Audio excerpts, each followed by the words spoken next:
Hi, boys and girls. We're going to do some more missing numbers.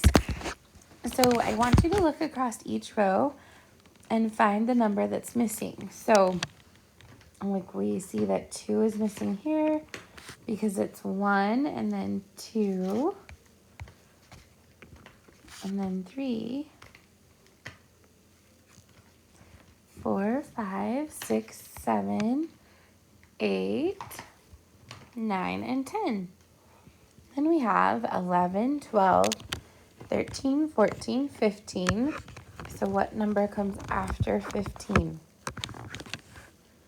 Good, 16. So we're going to put 16 here. 17, 18. And what number is after 19? I just told you. What number is after 18? 19. Good. And then 20.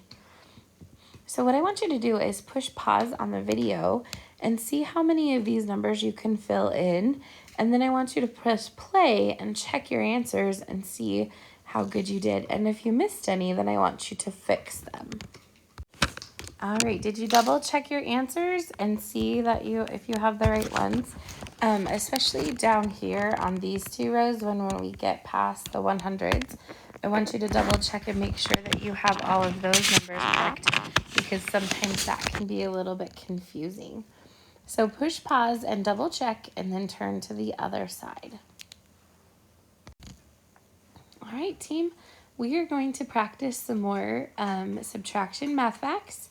So the first ones that we do are the neighbors on the number line. And whenever neighbors on the number line are subtracting, the answer is always 1. So look through your paper and see which ones of these are neighbors on the number line, and you can just know that those answers are going to be 1. After you find all of those friends, then go and do the -1 problems because you know that that's going to just be the number before the big number. So like this. Oh, there's one. I missed those ones, didn't I? And then this one. So go find all of the -1s and then look for the -2s, and you just have to count back 2. So when you're all finished, raise your hand for your teacher to come and check it. Good job, boys and girls.